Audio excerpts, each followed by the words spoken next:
Hi, my name's Mark, one of the pastors here at Trillium. When I was an undergraduate in my last year, I lived with some roommates. One of my roommates' sister got a brain tumor. And over that year, I didn't see that much of her, but I saw her health decline.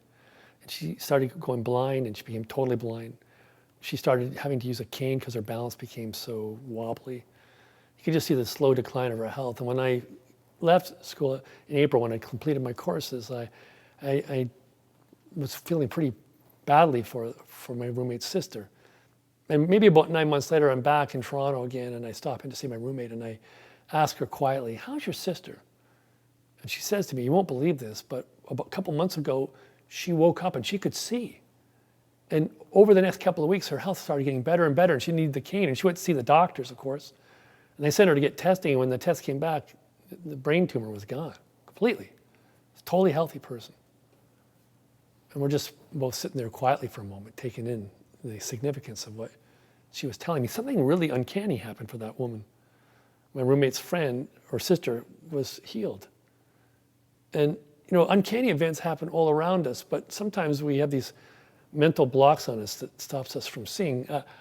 My roommate's sister had something called Spontaneous Remission. Never really heard of it before.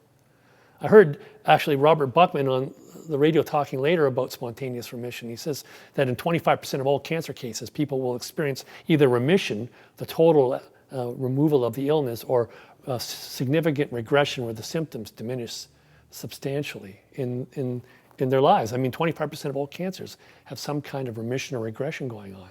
I've never heard of this before.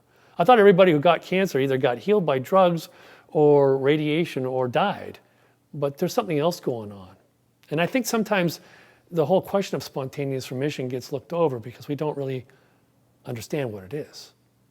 I mean, I saw an article and it ended like this. In summary, we are left to conclude that although a great number of interesting and unusual cases continue to be published annually, there is little conclusive data that explains the occurrence of spontaneous regression or remission. Dr. Bernie Siegels was one of the pioneers in looking at the mind-body link. He wrote a wonderful book called Love, Medicine, and Miracles. And in that book, he talks about the link between the mind and the healing of the body, of the spirit and the healing of the body. And he lamented in a video that I saw about how people can have serious illnesses, stage 4 illnesses, terminal illnesses that should kill them, but they don't die. And his lament was that the medical researchers don't pay any attention to these people. We should be totally fascinated by what's happening in that person's mind-body connection there, and yet nothing happens. People kind of ignore them. They're just a footnote, a blip in the literature. Those of us who follow Jesus should be most open to the uncanny events of life because our faith is rooted in an uncanny event, the resurrection of Jesus. It's rooted in the Holy Spirit coming down like tongues of fire in a blast of sound upon the disciples. It's rooted in the healing of Peter and John when they go up to the temple and they see this man born crippled from birth and they heal him right in the temple precincts. This is what our life's about, opening and welcoming ourselves to the uncanny. You'd think the temple would be the place where the miraculous would be most embraced, and yet the people who run it, the Sadducees, are the rationalists of the age. They don't believe in miracles or anything uncanny or the supernatural or life after death or resurrection. And they arrest Peter and John and they throw them temporarily into custody because they can't have these guys going about the temple proclaiming and showing people something different than this understanding that life is only about the canny. No, it's the uncanny that perhaps is most important to us. You and I, we have uncanny events happening around us. 50% of people in Canada experience some kind of presence of a loved one who's been deceased coming back to them.